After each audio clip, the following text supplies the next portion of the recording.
It's my absolute pleasure to introduce our next presenter to you, Dr. Kelly Koerner. Kelly Koerner is really one of the key people in the development of dissemination of DBT. She's a former, I don't know, what's the word? Well, you were the first CEO of Behavioral Tech, which was, and a co-founder of Behavioral Tech, which of course has been the main organization to disseminate DBT to therapists around the world. But that's not really capturing the picture for Kelly. Kelly really is one of the most creative and innovative people around issues of training therapists and dissemination in the world. I would say that we could argue that there are lots of good therapists, and I think there are lots of good therapists, good DBT therapists, and lots of good supervisors, and I think there are, although we don't have the data to show that, but I think so. And Kelly is clearly a terrific therapist and a terrific supervisor. And maybe there are a handful of pretty good trainers, people who train in the treatment, and Kelly is one of those. But I'm not sure how many people are terrific supervisors of supervisors or trainers of trainers. And that's what Kelly does with what seems like in an effortless way, but is in fact inspired and creative and innovative. Her current work online to bring these dissemination efforts to therapists in far-flung places is really both as creative as it is important. And so with my pleasure, oh, she's also an author. She's got a new book on DBT coming out any day, right? Well, maybe any month. So it's really my pleasure to introduce you, Dr. Kelly Koerner.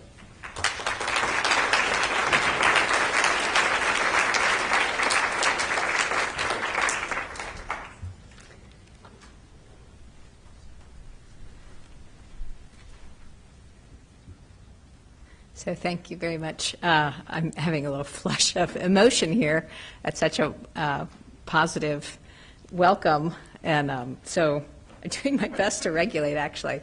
Alan got me into graduate school. I was from Podunk, New Mexico, and all the files came in here to the University of Washington, and he got to review it and pulled mine out and talked my advisor at that time, Neil Jacobson, into taking me. So I have a special spot in my heart. Thank you for that warm welcome. So my name is Kelly Koerner. I'm a clinical psychologist by training. I'm here in Seattle, based in Seattle. And I have been very active in training therapists, and I end up consulting to therapists about their most difficult moments, those cases where they're stuck, you know, where really, despite their best efforts, and really talented therapists, but despite their best efforts, they're stuck and things aren't moving the way they want. And Marcia called it earlier sort of dancing. What's required of the therapist is to be able to dance under duress, you know, under stress. And that's interesting to me. And in particular, what's interesting to me is how validation and mindfulness can be incredibly powerful. So although Marcia mentioned earlier, and Alan just repeated about training, I wasn't planning on talking about that today. I'm not going to tell you where you can go get training. I mean, I'll tell you at the end, I guess. But what I what I really wanted to talk about was a very practical how-to talk about how do we step forward with our best selves in these difficult moments. How do we do it as parents? How do we do it as friends? How do we do it as therapists? You know, how do we do it in our life when we are really under threat? How can we be effective? How can we be skillful? So that's what I'd like to talk about. And then I will get around to training at the end, I guess. So I'm going to do three things, I hope, in this talk.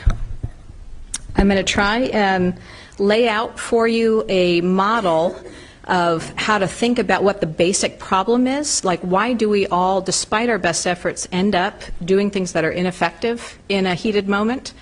Then I'm going to have us practice. I'm figuring it's afternoon. Y'all are probably toasted. I'm just looking at your faces. You're kind of done. So I'm not thinking it's going to be too talky. I'm actually thinking it's going to be pretty experiential. That would be my idea anyway, is that we would practice. And I'd like to have us practice two things. I'd like to have us practice bringing mindfulness to a difficult moment, and I'd like to have us practice bringing validation of someone else to a difficult moment. So that's my idea about how we're going to go, and we'll see how this rolls out. Do you guys have handouts? Do you have slides? Okay, cool. Alrighty. So I want to start with just a basic idea here. Let's get myself organized. And you can hear me okay? So I can, if I turn this way, can you still hear me? Yeah? Okay, because I'm not used to standing at a podium. I'm used to moving around. So let's start with this. I want to start with just a very basic idea, just so we're all on the same wavelength here. And with mindfulness approaches, sort of basic mindfulness, and I would also say a basic behavioral sort of way of looking at how are we as people, we're sort of a location. There's a location from which sensations are arising, a place where something happens. It's sort of the me behind my eyes, and things are happening here in this space. You know, my body occupies space, and so if I'm sitting here, if you're sitting here, there's things that are happening. So I might be, whenever I do meditation, you know, the first thing that usually happens is knee pain. And it comes and it goes, and I'm quite aware of that. And it comes and it goes some more, and I'm quite aware of that. And then the next thing I might, if I'm just paying attention, what I might notice next is that maybe there's a breeze that comes in and sort of brushes, and I might be aware of the sensation in my side as somebody opens the door. And then, you know, there might be a thought, I wonder who that is. And then as they trip over me as they're passing, you know, by me from behind, you know, I might have a look out sort of thought, or, you know, be careful, or ouch, if they actually kicked me as they were passing.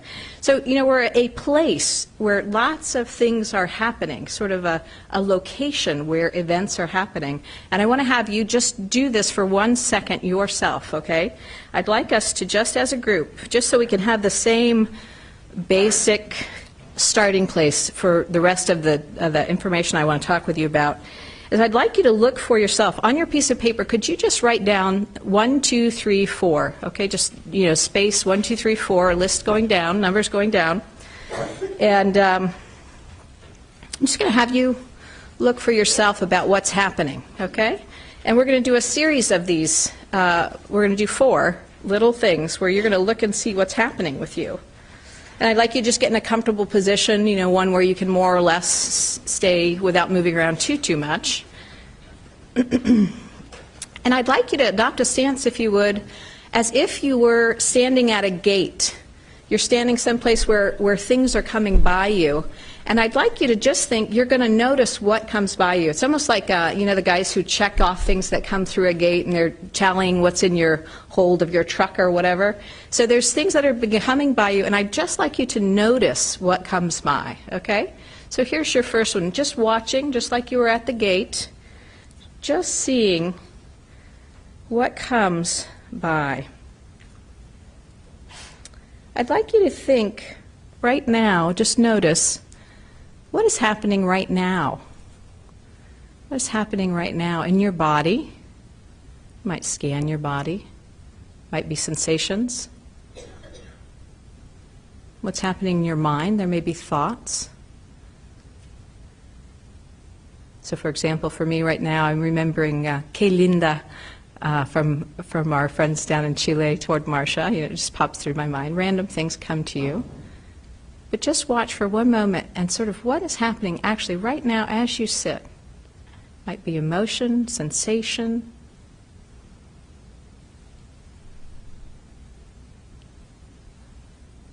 And then just jot a quick note of what came. Just one thing, 2 thing, anything you notice.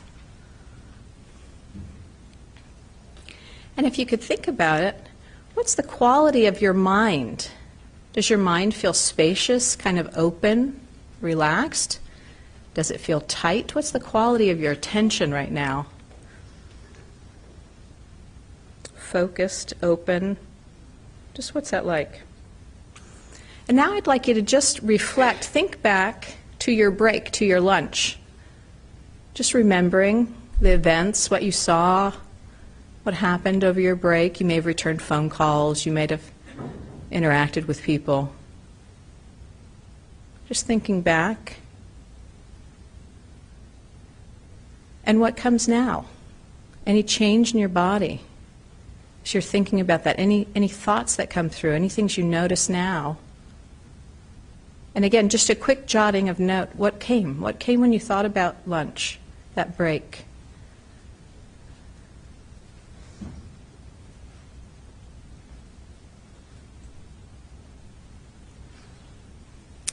And just again, look at your quality of mind. Did it change at all? Any tightening, focusing of your attention as you were thinking about the past, about that break? Does it still feel just the same, about the same? No change? Just the quality of attention you have? Okay, so now I'd like you to close your eyes, if you would. And I'd like you to know that just in one moment, I'm going to ask the person who is closest to you, either on your left or on your right, to reach over and tickle you, okay? They're going to tickle your ribs, okay? So I'd like you to close your eyes if you're willing. They're not going to do it, but in a moment I'm going to give them the cue, okay? And then somebody's going to reach over and tickle you on the ribs, okay? I'd like you to just watch, and I'm not giving you the cue yet. Don't reach over and tickle just yet, okay? Just keep your hands to yourself. But watch your mind, okay? Close your mind. Just watch what happens, okay? In a moment, somebody, left or right, is going to come over and tickle you. And you're not safe if no one's sitting right next to you. Someone's going to walk over and tickle you, okay? So just watch what comes.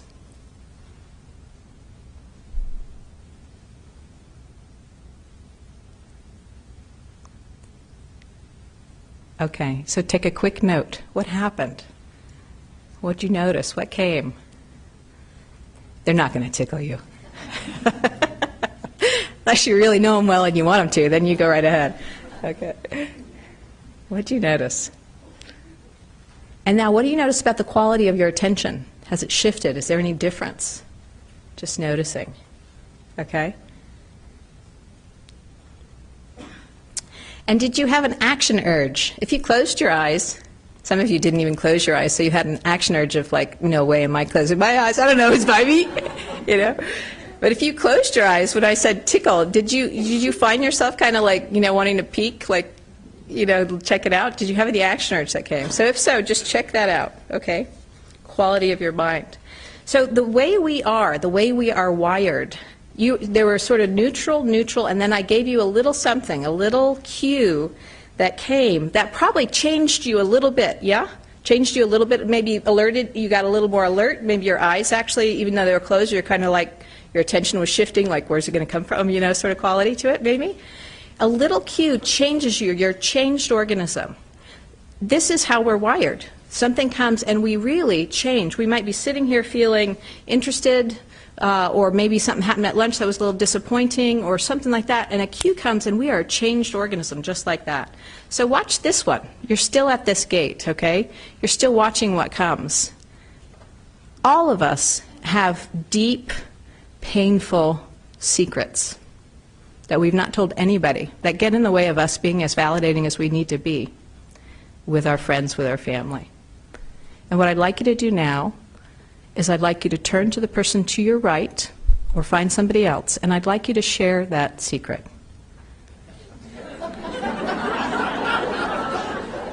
Just watch. Do you see what comes? Okay, make a quick note. We're not doing that either, okay? But do you see what I mean? It's like immediately you're a changed organism. Or didn't you just like, wasn't there kind of an upwelling of, you know, yeah, I'd like to see you make me do that one. At least some. Maybe some of you were open and it didn't change and you're kind of equanimous all the way through that. But for most of us, it was sort of like a surge, yeah? Of first fear and then probably indignation. Like, who the hell she thinks she is? Our deepest, you know, I don't even know who this person is, you know, like that. And so with the way we're wired, it's out of our control. We change like this, like this, like this. And we have no control over the cues that are coming to us. They just come and then we're changed. They come and then we change. And there's a way we fail to reckon with this little factoid about how we actually wired. And this is the problem, is that we're sitting around if we're sitting with somebody, we're having a conversation, we're both these streams of sensation. Lots of things are flowing through us. Your lunch is flowing through, your earlier interactions in the day, your history, like lots of things are flowing through you. Cues come, and you, in an instant, are reorganized. You know, where you're feeling warm, something happens, you're feeling irritated. Something happens, you're feeling interested. Something happens, you're feeling ashamed. You know, like, so in an instant, we are changed organisms. And the real problem here is that when there's a threat, most of us, and I would actually say all of us, narrow down into a very tight focus. Did you notice a change in your quality of attention across the neutral to more threatening sort of things? Where really, if I had pushed you and I had actually made you start to speak, there would have been a lot of focus in terms of fighting, figuring out how you are going to avoid this aversive instruction in a skillful way that didn't create you know what I mean? Like, you would have become very organized, very focused on this one thing. And that is the nature of threat. Threat focuses us down. And the problem here is that most of us aren't skillful when we're threatened. That's really the problem. Is that and it's not through any fault of ours, it's just that we don't practice all that much. That we're wired to respond under threat with certain types of habitual responses, and we don't practice a lot to do something different. And I want to show you a little bit about what this might look like for you. But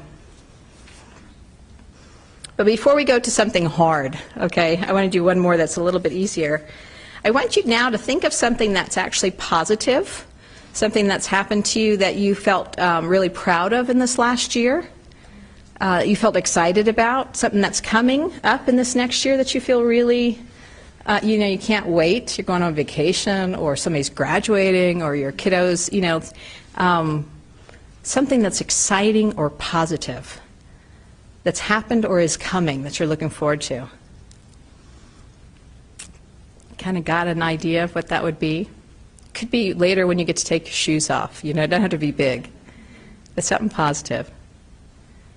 And now, if you imagine getting to talk about that positive, you kind of feel where that is in your body. And imagine if you were getting to listen to somebody else talking about that. They're going to talk about something they're really proud of, really excited about. Can you feel where that is in your body? That sensation, that quality of mind? You're getting to sit there and listen.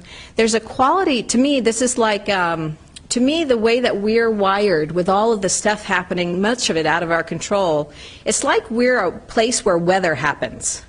You know, and it's like I happen to live in a valley, and because I live in a valley, then, you know, I'm going to get a lot of rain, or I'm going to get a lot of sun, or, you know, I live on the east side or the west side of the mountains. So you're kind of a location through which certain things come. And I think of this appreciative quality, if you're imagining listening to somebody, it's almost like how you appreciate the weather at a beautiful sunset.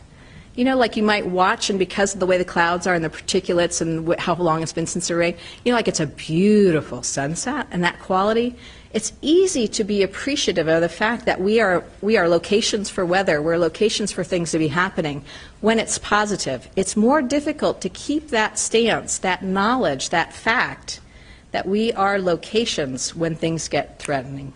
And that's really what I want to practice. I want to practice on how can you keep this more equanimous stance, this stance of we are just locations where things happen. We get irritated. That's our nature. It rains in Seattle, you know. Irritation arises where I am. Like, conditions happen and things arise, and it's somewhat outside of our control. And if we can hang on to this sort of a perspective, this basic fundamental perspective, it can be quite helpful in lots of ways, and that's what I want to say. So here's what I'd like you to do now. I'd like you, just for a second, to think about where it's hard for you personally. Okay, you're going to need this person, this difficult moment. So just you can close your eyes, you can free write, you can do whatever is necessary, but I'd like you just to think right now of the people in your life. Where are things hard? It can be a colleague, family member, student, kiddo, client, patient. And I'd like to invite you for just a second to imagine, you know, in the privacy of your own mind, you're not going to have to, by the way, this next stretch, you don't have to share anything you don't want to, okay? So these other ones I was just prompting you so you could get this, but this is private, okay? This is just for you. I really invite you to step in as deep as you want on this. I'd like you to just think about a person. You may have a lot of difficult people, okay? But think of one person who's hard for you right now. And I'd like you to imagine them in your mind and sit down with them or be with them in the typical way that you might. That's hard. And I'd like you, same exercise, like a gate, like a guard at the gate. I'd like you to just notice what comes. Okay, so you're just there, they're just there. What comes? What comes through your body? What comes through your mind? What do you notice? And you can do this silently. I'm just going to give you a second silently to imagine them there. You can take notes. You can do whatever is useful to you, okay? You don't have to take notes. Just for a second, imagine that person. You're with them in the typical way that is problem, where the problem happens. What happens? What actually happens in that instant?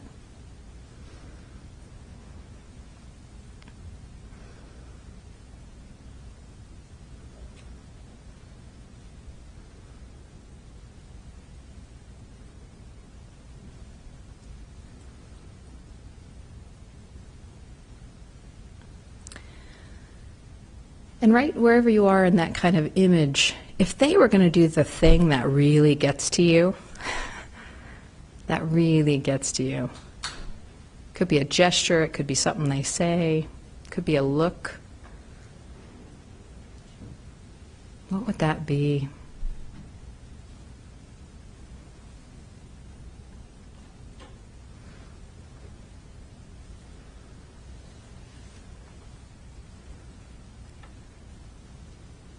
Okay.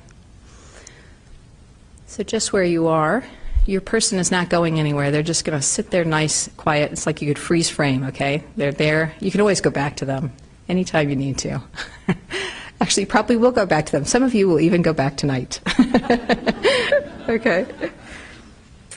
So here's what happens. If I were to ask, I'm not going to ask you this, but for most of us, when we start to think about these things that are actually difficult in our life, like truly difficult in our life, what usually happens is things get tight. You know, your shoulders got tight, your breathing probably changed, the quality of your attention probably tightened up, you became focused, you know, and when I said, could you watch what comes, it probably got a little harder, like something would come, but then you get sort of sticky and involved in it and how they shouldn't be that way, and what are you going to do about it next time, you know what I mean, you kind of get pulled into problem solving. It's very hard to stay at the gate and just watch what's happening. Usually we get kind of pulled right into the heat of it. And depending on how intense the thing you pulled was, is if it is, like if I asked you right now to really hone in on what would get you to fire an emotion, what would that person do to get you to fire an emotion? You know, would they say no? Would they look away from you? Like I'm just thinking of teenagers right now. You know, would they give you that, you are the stupidest person on the planet, like, you know, like, but can you imagine, or maybe it would be they would approach you and you can't say yes to them. So in essence, you have that sense you're going to have to push them back, or whatever this thing is. If you imagine that gesture, that cue, that threat cue, what comes next for you? So they do it, and then what comes next for you? Okay?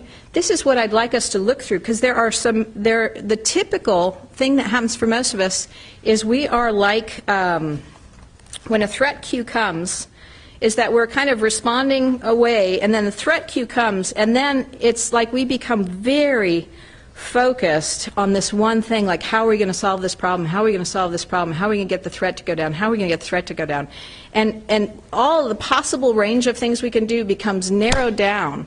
Almost like, you know, like if you think of a bunny sitting on the hill and it's nice and sunny and they're kind of grooming and they're eating a little grass and they look up like that and they sniff around and all that sort of stuff. And then there's a rustle in the bushes. What's that bunny do? Right to the rabbit hole. Like all the possible range of things that could happen, a rustle in the bushes and bam, right to the rabbit hole. We're wired for that.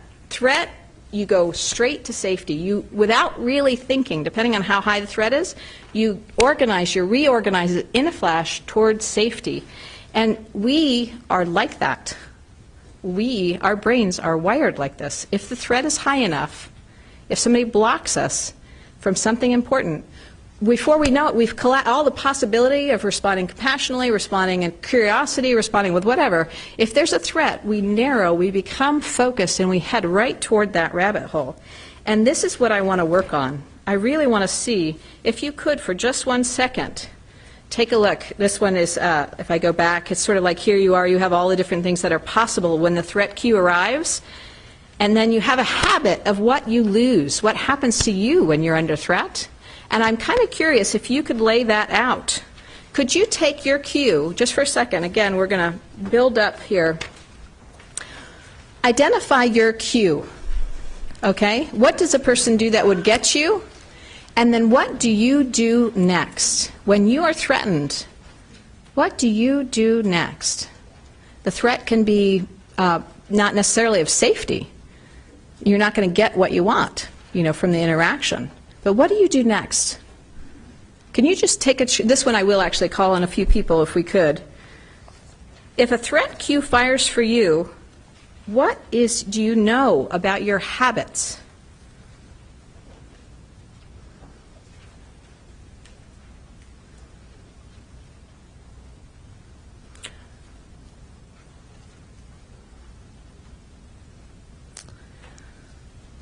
Can I have some suggestions, ideas?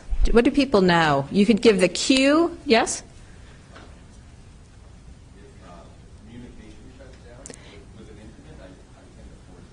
Okay, so if communication shuts down, he tends to force it. He knows himself enough to know that there's something about shutting down, pulling back of the other person, you move in.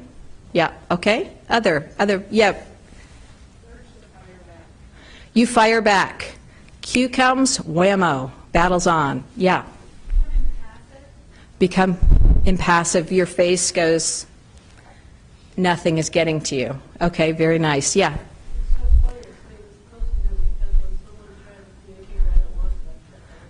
You guys should be partners later.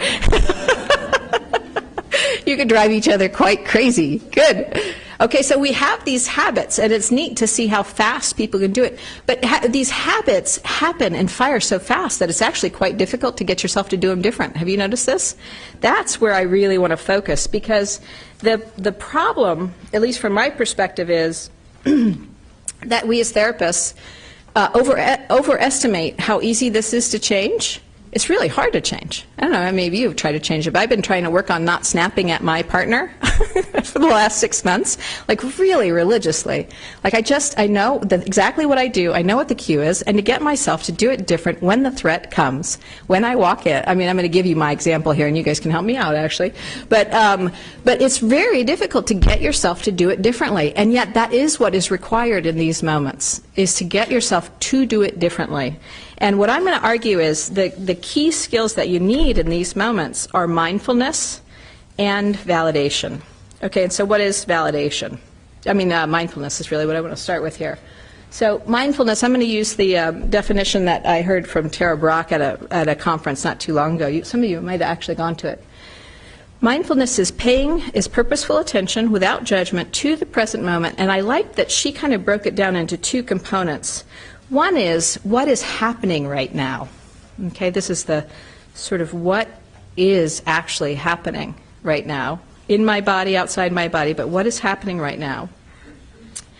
And then the second component she talks about is, can I be with this? A kind of spacious, open quality, kindness. And personally, I think of this as the core mindfulness skills and the reality acceptance skills in DBT, if I were to be putting my own,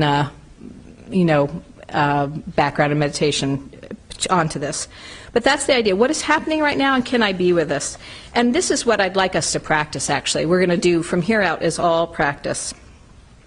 Actually, so far it's all been practice, hasn't it? Okay. So we can have a threat, something that happens that can be anything. It can be just a little bit of a whiff of something not being enough. Like you go and you're going to get the half and half for your afternoon coffee, and there's no half and half left. You know, that little whiff of it not enough. You know, or your shoes are kind of fit, or you had just a little too much lunch, so you can't quite get comfortable. So it can discomfort, this what I'm talking about, things not being the way you want, can be something from a little bit, not enough, all the way up to mental anguish. You know, the kind of feeling you might have when you talk to your 71-year-old mom and you hear her cough on the phone, and she's a lifelong smoker. You know, like, oh, thank you for that. I appreciate that. That was earlier today for me. So sometimes whenever what we touch, see, hear is different than what we wanted in that given moment, it gives rise to pain. It's just natural that it gives rise to pain. And we can pay attention inside our skin, or we can pay attention outside our skin. But when what we touch, you know, either happening outside or inside, is different than what we wanted in that moment, it gives rise to pain. And that's sort of unavoidable. You know, I wanted to be reciprocated and I didn't get it, or I had hoped something would go a different way and it's not that way, or whatever. So this is just sort of natural, and it can be very painful.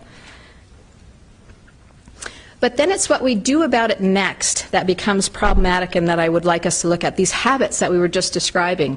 So when something gives rise to pain, what is our habitual way of responding to escape, to get away, to change, to make it be more like what we want? And what are the unintended consequences? So let me give you my example here, actually.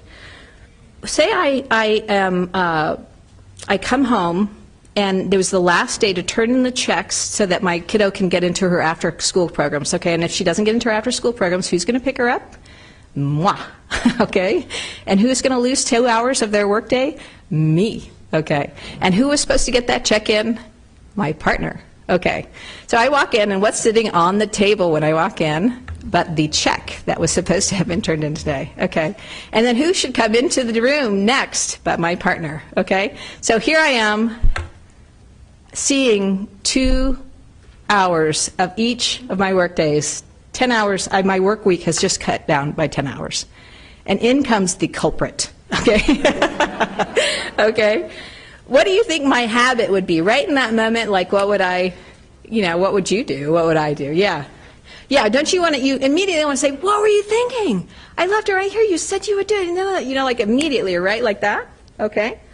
And if I wanted to change that, what's the unintended consequences? If my way of responding, and if you knew me, this is my way of responding, is like if I don't like something, what do? I give feedback.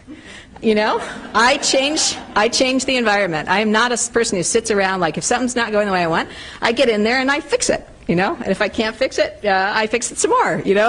Like, I would not say I have a problem with passivity, you know, so I'm problem solving, you know, effectiveness, move the environment, okay. So here he comes, and say I do, you know, it's almost out of my lips before I can help myself.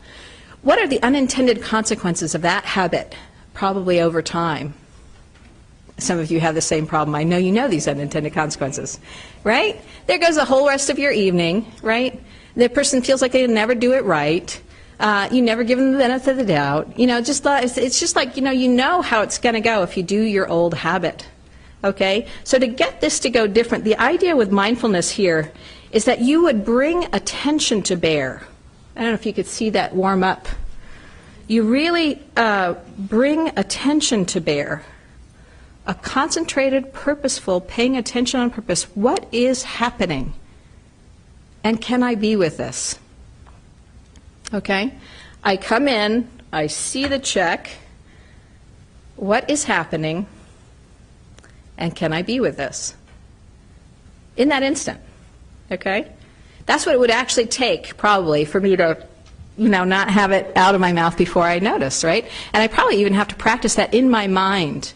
So if I'm a therapist, and what happens is I have a client who's excruciating pain, and I feel overwhelmed with my inability to help. There she is again, she's in this pain. And what do I want to do? If you know me, what's my conditioned tendency? I want to help. I move to problem solving, right? If I have that same tendency here to give feedback, to move in, what do I have to practice? The same thing. I have to bring attention to bear to somehow, what is happening? Ah, she is suffering, I'm suffering, and wanting to get us out of this. And what's my habit? Move to problem solving. I've got to be able to bring that attention, what is happening, and can I be with this? Can I be with this perhaps in a different way, at least to get more flexibility? It could be problem solving is exactly right, but I got to get so it's not so habitual. This is the idea, I think, with mindfulness. So let's go back to and the best I think of this is, Thich Nhat Hanh, Marcia mentioned him earlier. He has a great metaphor in one of his tapes about mindfulness being like cooking potatoes. You know, like you bring something into your consciousness, like a potato, and you actually pay attention to it long enough, with enough concentration, that it will transform. It will change if you really pay attention. That's the essence of this idea, okay? May not change fast, may not change. Maybe that stays the same, actually, sometimes. But something will change. So, let's do it. Over time, I would say over time, I actually am not snapping as much myself. That's what I would say. I think he would even say that too.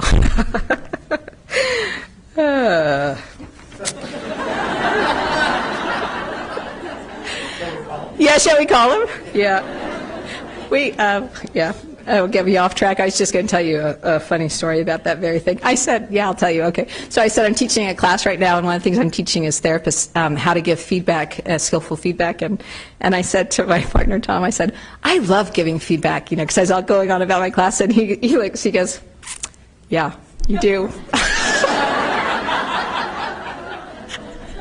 That was last night, though. Here we are today. And let's go to your example, okay? Here's your cue, right? Ignore, if I could erase this real quick, ignore that top part for a second, but take your person. What is it that happens? What was that cue? What is it you touch, see, hear, contact? Either that they do or inside your own skin. So maybe they say, it's the same, you're not helping me, or you don't understand, or no, I can't, or whatever it is that the person says to you, okay? Or something you see, it's a gesture that gives rise to pain. What is the emotion you feel when that thing happens? What is it? It could be sadness, it could be fear. You'll have to see what is there for you, but I'd like you to, if you would on your little diagram here, I'd like you to go ahead and actually sketch out the parts of this you know. Like, what is the cue? What is this emotion that arises? What is the pain? What is it that is happening right now? When you imagine that cue, what happens? Inside you, maybe outside you, just sketch a little pieces of this. And then what do you know about your habits?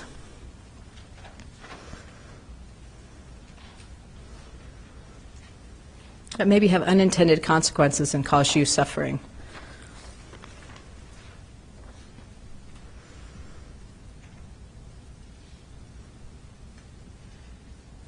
Okay? And then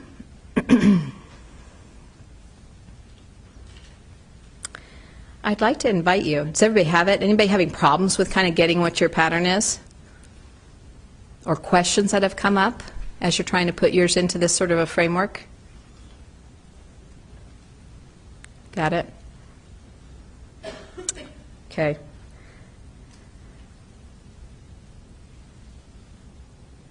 I'd like you for just a moment then. Are you guys willing to do this? This is the part where here you are at lunch. You weren't thinking you were going to have to think about your most difficult moments. Would you guys be willing to do a little practice with the person that you just had? Yes, you can say yes or no. You can just shake your head, yes or no. Okay, so how about just maybe hands just so I can tell. Yes, you'd be willing to do a little exercise? Okay, no, you'd really prefer not to? Okay. Okay, so for those of you who would prefer not to, can I give you an alternative? You can, except those of you who just said yes, don't change your option now, okay? Okay, those of you who had the difficult person, I would just like you to pay attention to your own breathing, okay? Just to yourself, just to how you are, okay? Just to how you are. Just to your own breathing, the sensations of breathing while the rest of us practice this other one, okay? So you can just follow your own breathing. Okay, so for those of you who are willing to do it, here's what I'd like you to do. I would like you again to get in a comfortable position And remember, you left your person sitting there earlier, huh? They had just done what they do. They did their thing. They performed their version of their weather that happens in their location, okay? Much of it out of their control. That's just how it is, okay? And there they are. And what I'd like you to do right now, if you would, is I would like you to pay attention to seeing if you can really, really get it as hard as you can get it. You know what I mean? You might even bring back an incident. Or you could think of something that you're dreading that's coming, okay? It's very hard. But I'd like you to see, can you be with it? Can you really, really simply be the guard at the gate? What is happening? What's happening inside my skin? What's happening as you look deeply at the other person? And can you be with this? With a kindness, with a spaciousness, with the fact that you're both in this. And I'm going to suggest that as you do this exercise, that on the inhale, you would say to yourself, what is happening? And you look. You might do a little quiet mental note. Might just say, oh, it's this, or oh, it's that. So just what is happening? And that might be a breath or two. And if you feel tight, even if you don't feel tight, is there a way for you to sort of ask on the next breath or a couple breaths later, can I be with this? Can I create a spaciousness, bring a kindness to it? Not changing the situation.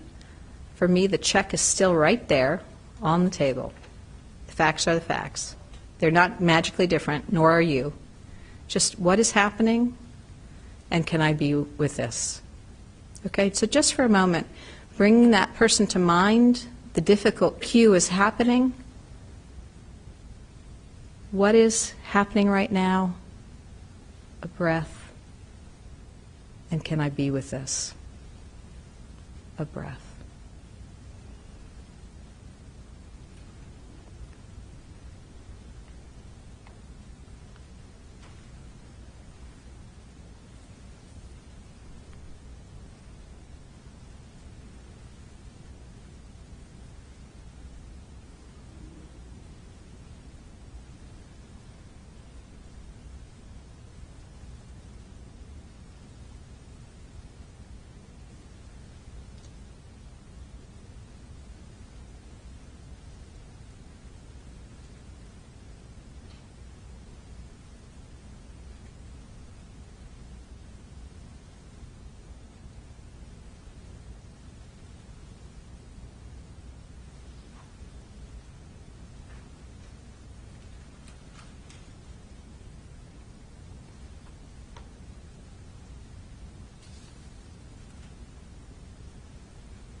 Just a couple breaths more. Can I be with this?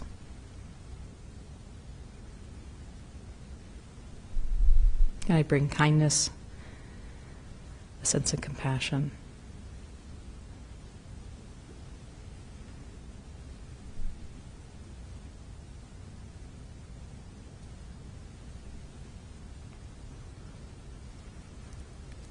And then when you're ready, just kind of opening your eyes and coming back to the group. Anybody just, that was a very quick version. But for me, I would typically need I do this most mornings. I might think about what's hard or what's happening, and I might just see, can I be with it? What is actually happening, and can I be with it? And it's really just about cultivating this capacity, so on the fly later in my day, I can have this capacity more available to me.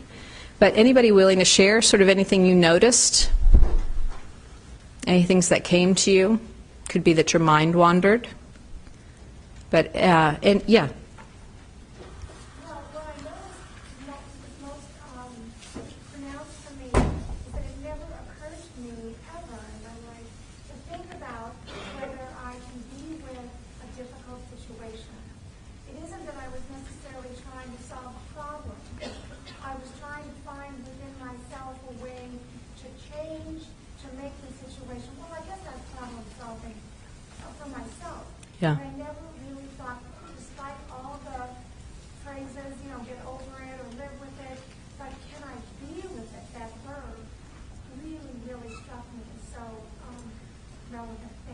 Yeah, could people hear in that back? She's saying that for her, there's something about the to be with this was a different way of being with her experience and with the situation. I have a friend who talks about, she helps feral cats come back into, less feralness, or I was going to say come back into humanity, but I don't know if it's exactly. But the quality, when you have a feral cat, you know cats, they really can get you fast and scratch you up. And so the quality you have is you hold them, but you can't hold them too tight, because if you hold them too tight, they will squirm and get away. They'll really scratch you up. So there's this quality she thinks of with this, can I be with this, that's very protective and very attentive, like really alert and gentle. But very close contact, really attentive, but holding, especially when the emotions are very intense. But that's the quality, is can I be with this?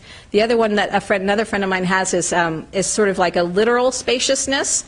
Like he thinks of, sort of like getting his pack on, right? Like, can I be with this? Like, how you have to adjust your backpack and you fiddle and then you get this and, can I be with this? All right, yeah, got it. And so you can kind of work the image, this can I be with this. The idea is spaciousness and kindness, is to bring the other way. I personally practice this one, is sometimes I deliberately get the middle seat on an airplane. Because I figure there's going to be some point in my life when in fact things are significantly not going to be how I like them. And I'm not going to know how to deal with it. So I sometimes I'll get myself the middle seat and I sit there. And I just think, can I be with this? What if this was the rest of my life, Kelly? What if you were going to be on a 14-hour flight? It's not just, down to Spokane. It's like a long flight. Can I be with this? Can I cultivate that capability to be with really difficult things without doing habits? That's the purpose of that one. There was one other comment? Yeah.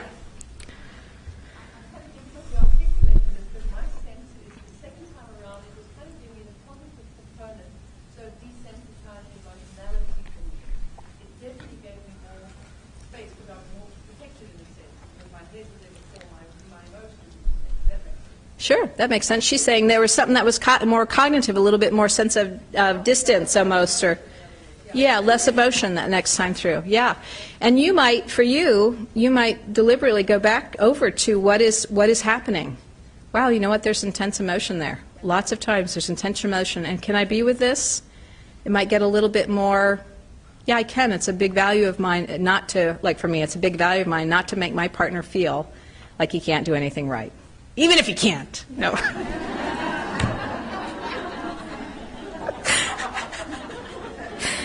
We're not recording this or anything.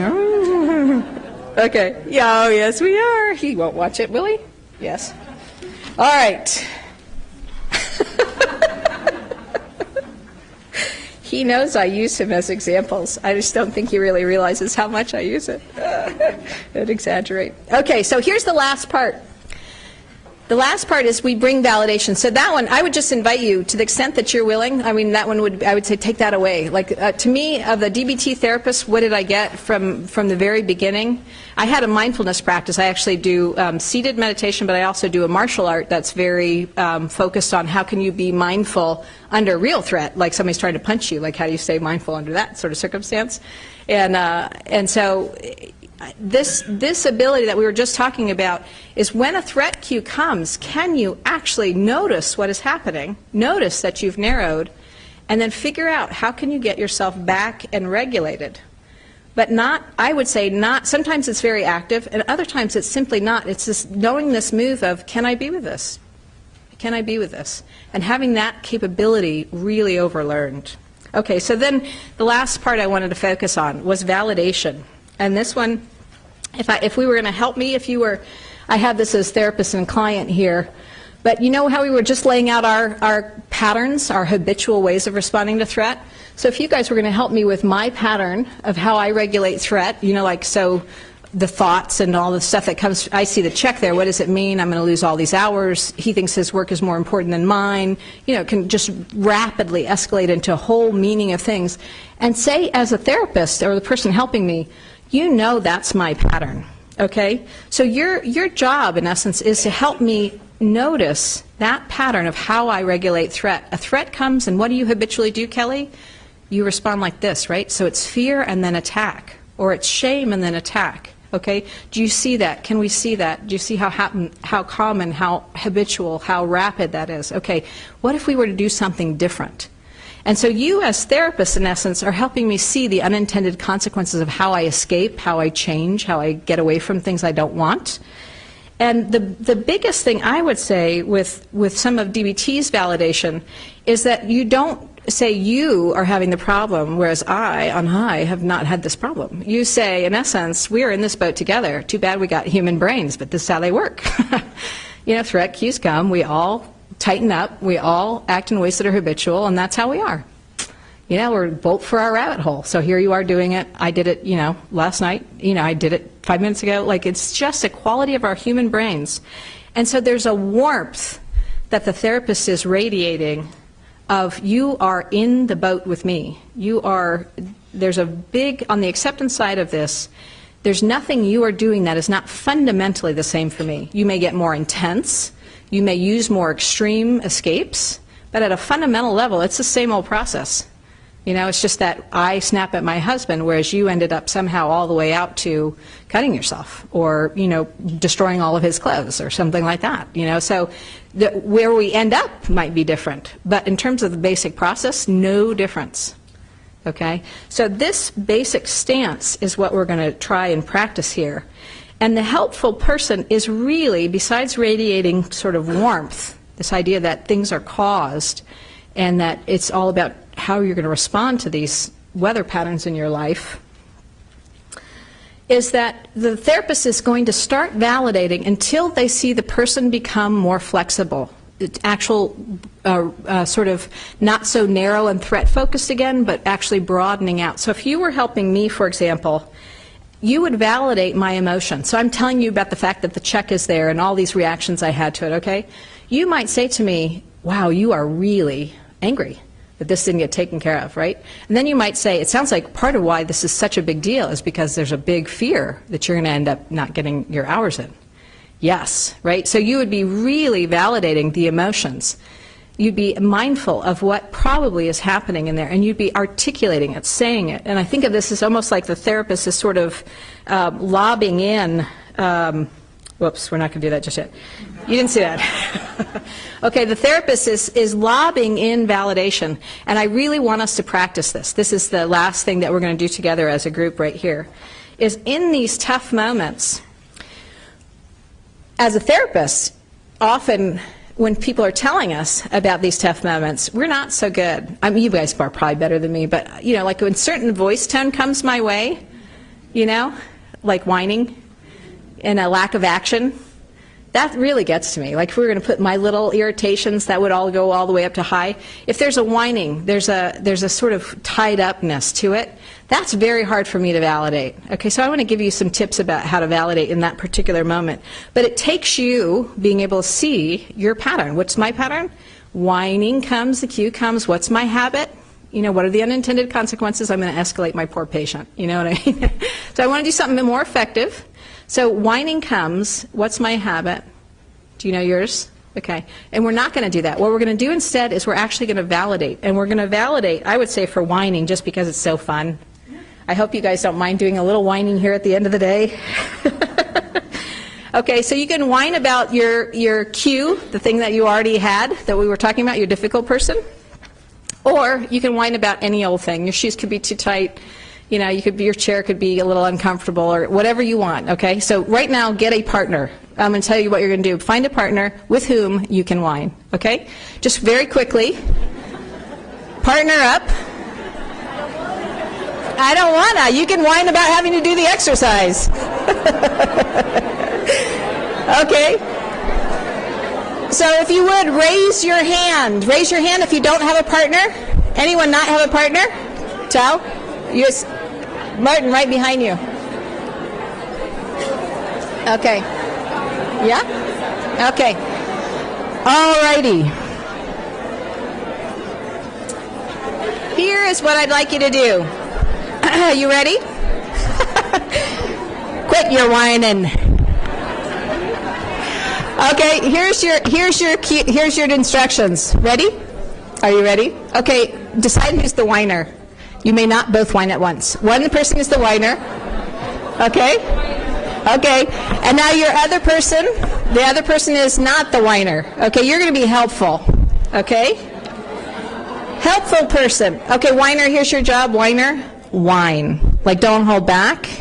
Really whine. Okay? And let it be genuine. If there's something you could genuinely whine about that. Okay, now those of you who are going to be helpful, I'm going to call you therapists, okay? But you're just helpful. You're going to be helpful. Here's your job. Okay, ready? Here's your job. You're going to hear whining. I would like you to first notice, what do you do? Okay? Just notice. You're not going to change it, okay? I'd like you to inhibit unhelpful things if you can. But just actually notice, like, do you pull back a little bit? Do you get impatient? Do you do various things? And if needed, you can switch back to this, what's happening right now? Follow your breath. Can I be with this? Okay? You're going to stay in the conversation. Nobody has to know that you're having to do anything like mindfulness. But I'd like you to wake up if you have a habit, okay? If you're impatient, if you pull back, if you whatever, okay? Then next, therapist, after you kind of notice what your actual reaction is to the whining, I would like you to really do 2 types of validation, or validate 2 targets. I would like you, one way to think about whining is it's a blend of sadness and frustration or madness, and that it's not differentiated very well. And I would like you to help the person differentiate that and strengthen the action urge of both emotions. I would like you to validate whatever you hear that's sad. God, that sounds so disappointing. And validate anger. Oh, you are so, I would be frustrated. That is so frustrating. And then you might go back to sadness if that's it, and then you might go back to anger. But I'd like you to restrain yourself to validating sadness and anger, okay? So your person is going to whine, and your job is to notice what's happening with you first, and then I'd like you to validate. I'd like you to say, it makes sense you feel sad, makes sense you feel frustrated, okay? And if you can, just go for a few minutes and see, observe, watch what happens, but see if you can really discipline, keep yourself just to those 2 types, okay? So give it a try. Whine and validate.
Okay, and so finish the thought that you're on. Start to wrap up that conversation.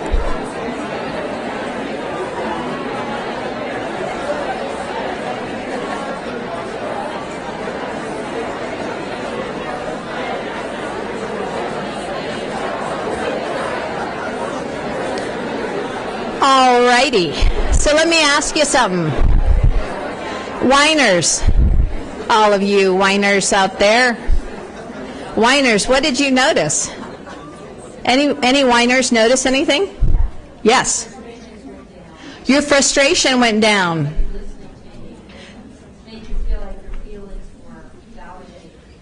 Okay, so frustration went down. Okay, very nice. Anything else? Yes. You got more hopeful. Okay. You found, and hopeful, did that have a quality of an action urge that came? Did you have an idea of what you wanted to do about it, or? What she said about, she said, well, I'll have to remember that for next time. And I thought, oh, there can be a next time. Aha, okay. Okay, nice, cool. Other things people noticed. Yes? It was really hard to keep whining the entire time. Your whining ran out of steam. Yes. If you have 4- and 5-year-olds, this is a great thing. They're great to practice on. Yeah. This I would just, we're just right around the end of the time, but this particular, it's a very simple thing, huh? Like you really only had to do it's like you're hitting 2 little targets. You're validating sadness and you're validating anger. When whining comes, it's sort of, somebody's blocked and sad about being blocked. And if you validate sadness and you validate anger, often what happens is they differentiate and one will get stronger. The action urge of one will become stronger. So either I'll get more frustrated and I'll think, well, I'll be damned if I'm going to sit here and have it go that way. And then they're mobilized and they do something. Or sadness comes stronger and then they figure out what is that action urge being stronger, then what will they do from that perspective? Or maybe it'll turn into some other completely different. But that's the essence here is, if we can wake up to what our habitual patterns are as therapists, as parents, as people, and you can catch it, and then with real attention, not do your usual, which for I think most therapists is problem solving, to be honest. Not solve it, but to just hang back and create. So I want to leave you with the last one, because some of the things our clients have are not solvable. And so I'll tell you a story that I heard somebody else tell. There was a pastor who was doing some counseling with a mom in a substance abuse program. She'd finally gotten clean and sober. And the fact was that while she was using, she had really let bad things happen to her kiddo. She had a series of lovers, men who kind of used her, who came through her apartment and also abused her 2 daughters. Okay? And that was the facts. And she was now clean, and her mind was functioning, and she was seeing the damage she had wrought. Okay, and it was a fact, and this is really what she had to deal with. And there's not some way that you're going to like validate sadness, validate anger, and somehow have that move right in that moment, And what his thing was, though, can you be with this? And Marcia was talking about this earlier. It's like, can you be with you, the therapist? And you, the client, can you be with the set of facts that you actually have and figure out what is going to be next? But you don't rush it. You have to figure out how to be with it. And so he told her, he said, it's like you put that experience in the palm of your hand, the fact of it, the pain of it, and you hold it. And while you hold it, you put your other hand on top. And that's sometimes all you can do. Is hold it. Hold it with kindness, try to make space for it, offer compassion. And I really feel like many of our errors as therapists and as people is that we somehow can't do it. It's too much, we pull back. And out of trying to solve our own distress, end up, doing problematic things. And so this gesture, when I am in my worst, hardest moments, if you ever watched my therapy tapes, you'd see me doing that. I'd just be like, can I be with this? I have no clue if I can do anything useful. But I can be with it. I can be with my impotence. I can be with my powerlessness.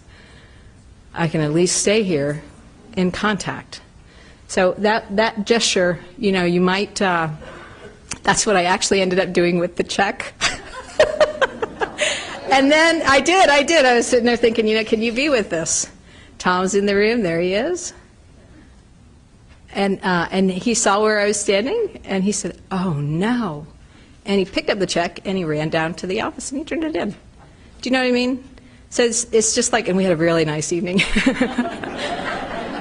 So I feel like there's a certain way that mindfulness and really deliberately practicing the reality acceptance skills in whatever tradition might fit for you is fundamental to being a DBT therapist. I would say fundamental to being a human also. So, and with that, thank you very much.